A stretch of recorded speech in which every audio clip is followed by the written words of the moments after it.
Dans cette vidéo, nous allons voir ensemble les informations de base concernant les engins pyrotechniques et les munitions.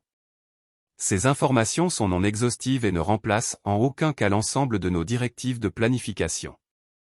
Nous allons aborder les généralités, les feux d'artifice domestiques, les feux d'artifice par un professionnel, la détention de poudre, les armes à feu, les stands de tir éphémères et les démonstrations de déminage. Dans les généralités, les feux d'artifice se classent selon 4 catégories. Catégorie 1, c'est un artifice de divertissement qui présente un danger très faible et un niveau sonore négligeable et qui sont destinés à être utilisés dans des espaces confinés, y compris à l'intérieur. Vente libre aux plus de 12 ans. Catégorie 2, c'est un artifice de divertissement qui présente un danger faible et un faible niveau sonore et qui sont destinés à être utilisés à l'air libre, dans des zones confinées. Vente libre uniquement aux personnes majeures. Catégorie 3, c'est artifices de divertissement qui présentent un danger moyen et qui sont destinés à être utilisés à l'air libre, dans des grands espaces ouverts et dont le niveau sonore n'est pas dangereux. Vente libre uniquement aux personnes majeures.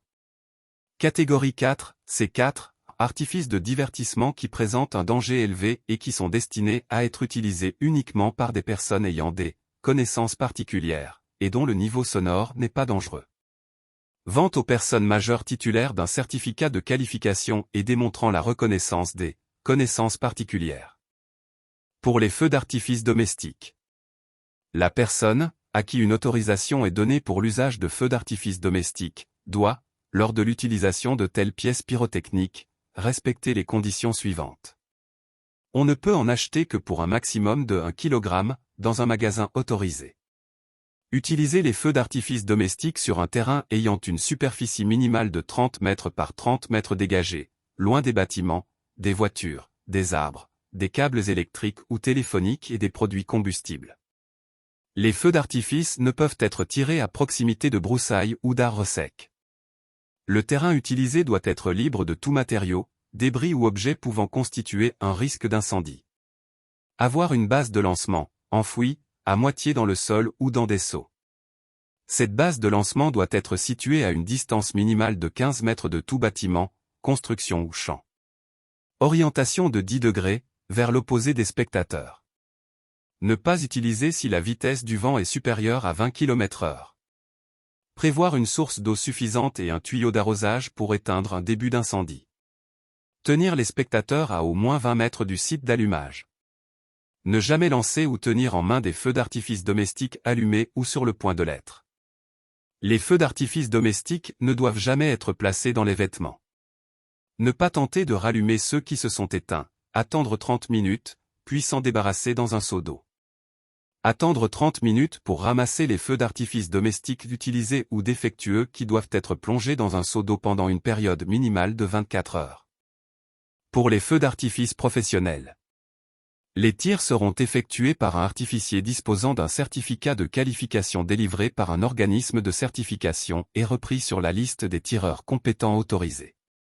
Celui-ci respectera les normes et réglementations en la matière, notamment quant au risque de basculement des rampes de lancement. L'artificier doit disposer d'une assurance. Avant le déroulement du feu d'artifice, l'artificier réalisera une analyse de risque. 2 jours, au plus tard, avant le tir, un avis écrit sera communiqué aux propriétaires et aux occupants des bâtiments situés dans la zone critique.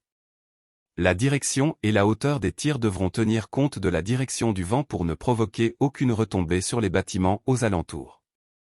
Une zone de sécurité de 50 mètres minimum sera balisée autour des points de lancement. Cette zone sera interdite au public. Le tir peut être annulé en fonction des conditions climatiques par l'autorité administrative compétente. Une demande d'autorisation devra être faite auprès de l'administration des voies navigables dans le cas où le tir devrait avoir lieu à proximité de celle-ci. Infrabel dans le cas où le tir devrait avoir lieu à proximité d'installations ferroviaires. La régie des voies aériennes. Les tabatières et les fenêtres des immeubles environnants doivent être fermées pendant toute la durée de la manifestation. Les feux d'artifice ne peuvent être tirés à proximité de broussailles ou d'arbres secs. En fonction de la localisation, de l'ampleur et des circonstances du tir, la zone de secours se réserve le droit d'imposer à l'organisateur la présence d'un dispositif pompier préventif. Le responsable technique surveillera la zone critique et plus particulièrement, la zone de tir pendant celui-ci et jusqu'à 30 minutes après sa fin. Le responsable technique assurera une surveillance permanente du stockage des engins pyrotechniques. L'organisateur a l'obligation de s'informer des prévisions météo auprès de l'IRM au minimum 1 heure avant le tir. Tout tir d'un feu d'artifice doit être interdit si, durant la période prévue du tir, la vitesse du vent réel ou celle estimée par l'IRM dépasse 60 km/h. Concernant la détention de poudre, les personnes responsables de marches folkloriques et de manifestations autorisées par les communes sur le territoire desquelles se déroule la manifestation peuvent détenir, sans être classées en vertu du présent arrêté et donc sans nécessité de permis d'environnement, le stock de poudre noire et ou de cartouches à blanc strictement nécessaires aux besoins de leur marche et pour le temps strictement nécessaire à ces marches, pour autant qu'elles aient obtenu, pour ce dépôt, l'autorisation du gouverneur conformément à l'arrêté royal du 23 septembre 1958 portant règlement général sur la fabrication, l'emmagasinage, la détention, le débit, le transport et l'emploi des produits explosifs. Les conditions de détention sont émises par le gouverneur sur base des directives du SPF Économie.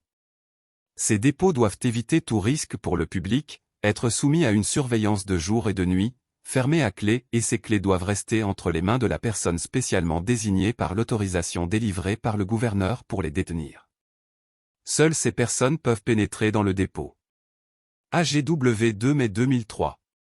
De plus, l'organisateur devra fournir un plan permettant d'identifier le ou les endroits où de la poudre est stockée de manière à protéger les pompiers en cas d'incendie. Pour l'utilisation d'armes à feu sur la voie publique, cela doit se faire dans le respect strict de la législation spécifique en la matière. Les armes à poudre noire ne sont pas soumises à autorisation pour autant qu'elles respectent les caractéristiques de l'arrêté royal du 20 septembre 1991 article 1, 4e paragraphe. L'usage des armes à feu doit être réalisé en toute connaissance de cause. Règles de sécurité, de manipulation, direction du tir, quantité de charge.